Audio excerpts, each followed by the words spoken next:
বরিশালের সরকারি ভর্তুকি মূল্যে ধান মাড়াইয়ের মেশিনের সুফল থেকে বঞ্চিত কৃষকরা। ঘূর্ণিঝড় আসানির প্রভাবে ফসল বিনষ্ট হওয়ার স্বপ্নভঙ্গ কৃষকদের। অন্যদিকে দেখা দিয়েছে শ্রমিক সংকট। এ থেকে পরিত্রাণ পেতে সরকারি সহায়তার দাবি কৃষকদের। বরিশাল থেকে কাজী আল আমিনের প্রতিবেদন। বিস্তীর্ণ ফসলের মাঠ, যত দূর দৃষ্টি যায় চোখে পড়ে সোনালী পাকা ধান। তবে ঘূর্ণিঝড় অশনির প্রভাবে দমকা হাওয়া ও প্রবল বৃষ্টিপাতে ফসল বিনষ্ট হওয়ায় চরম খাদ্য সংকটের সম্মুখীন হওয়ার কথা জানালেন কৃষকরা। ধান বৃষ্টি বন্যায় তলায় গেছে, দেওয়ার মতো কোনো শক্তি নেই। ধান এবছর যা খরচ গেছে খরচ উঠবে না। চলতি বড় মৌসুমে এ অঞ্চলে কৃষি শ্রমিকদের সংকট দেখা দিয়েছে।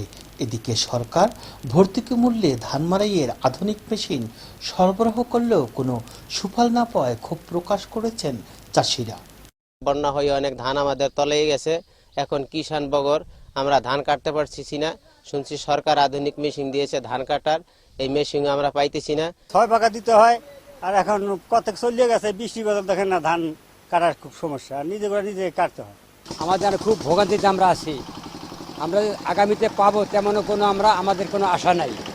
প্রত্যন্ত অঞ্চলে এখন পর্যন্ত কৃষি যন্ত্রপাতির কোনো সুযোগ সুবিধা না পাওয়ায় অনেক চাষিরাই চাষাবাদ থেকে মুখ ফিরিয়ে নিতে পারেন এমন আশঙ্কার কথা বললেন ব্লক ম্যানেজার। যে কৃষকের জন্য সরকার অনেক বরকতি দেয় এটাও শুনছি, কিন্তু আসলে বরকতি কোথায় দেয় এটা তো আমরা বলতে পারি না, কিন্তু আমরা তো 200 হয়ে দেই না। এখন যার যার ধান হে কাটে উঠায়, আগামীতে কৃষকরা যে এই কৃষি কাজ করবে এরকম কোনো আশা ভরসা কারোর মধ্যে আমরা পাই না।